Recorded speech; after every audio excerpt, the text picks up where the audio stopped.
Unfortunately, another defeat in the final for England. What were your thoughts post-game?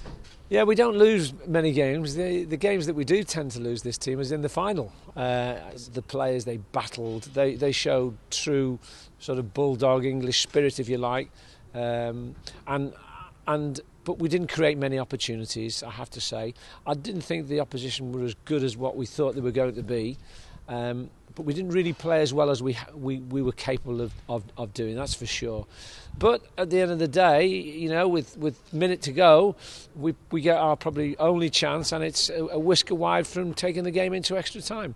I'm very proud of the players and the commitment they put in tonight, because although it wasn't a good performance from us and one of our poorer performances, in terms of what those players have given, they couldn't have given any more. You know, they've dragged themselves off. They're very upset, very despondent. The first game we played in this competition this time round was in Ireland, and there was only one player in that team who played tonight's game. But that's the nature of the problems that we get with this team, because it's, you know, teams get promoted, players get, you know, transferred, and we know that that's a problem that we're always going to face.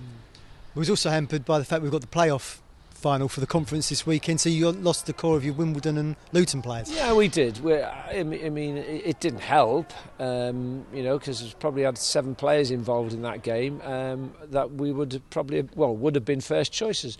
But, you know, that gives opportunities to other players, and so I'm not going to use that as an excuse. I think one shining light for us was Preston Edwards in goal. A late call-up, celebrating his promotion with Ebbsfleet at the weekend, and he made some important saves, I thought. Yeah, I mean, you know, he kept us in the game at a key time in the first half. You know, there was a few. And it's quite funny, because those chances that they've got were created by us. There were errors in our defence. So, but he's rescued us and made some great saves. Yeah, he's had a very good game tonight. You know, probably questionable that he should have got man of the match rather than the number 7, Yannick. You know, at half time we spoke to the players. There was a lot of tension. You know, you could see players unforced errors all over the pitch, which is uncustomary for this team, because we're normally quite relaxed, and that's how we perform, and why we perform so well, because we're normally quite relaxed. But we weren't tonight, and that wasn't the trademark England C performance tonight. Do you think the Portuguese, obviously, guys fielded some players from like Sporting Lisbon and Braga and those kind of things? Do you think they were a massive step ahead of our conference players, or do you think it was quite close talent-wise? You know, it's 1-0. The score's 1-0 against those type of players. I mean, you know, the lad Yannick, who got man of the match, he scored against Rangers not so long ago. So, look, it's one of the other things that this team does. It exposes the young players of the conference to better experiences, you know, to play. I mean, the Irish team that we beat was there's a lot of Irish under-23s in that. The team from Estonia, there was full internationals in the Estonian side. There was the Belgium side that we beat in the semi-final is supposed to be the new future for Belgian football. We beat them, and then tonight, you know, we've played against some very, very good players.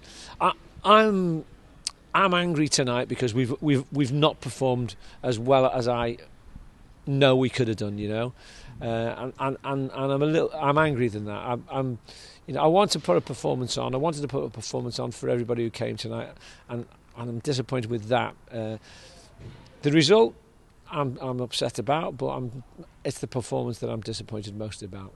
Will the bulk of this side be looking ahead for the 2011-13 campaign? Well, I think we lose up to 8-9 players now. They become overage, so it restarts now. You know, we wait to see who drops down from Football League and young players who come into conference clubs, and then we get a list round about August of who's available, and we get out there looking at players straight away and ready for the next game, which will be around about September, October. So we'll be up and running, and one day we're going to get our hands on this trophy.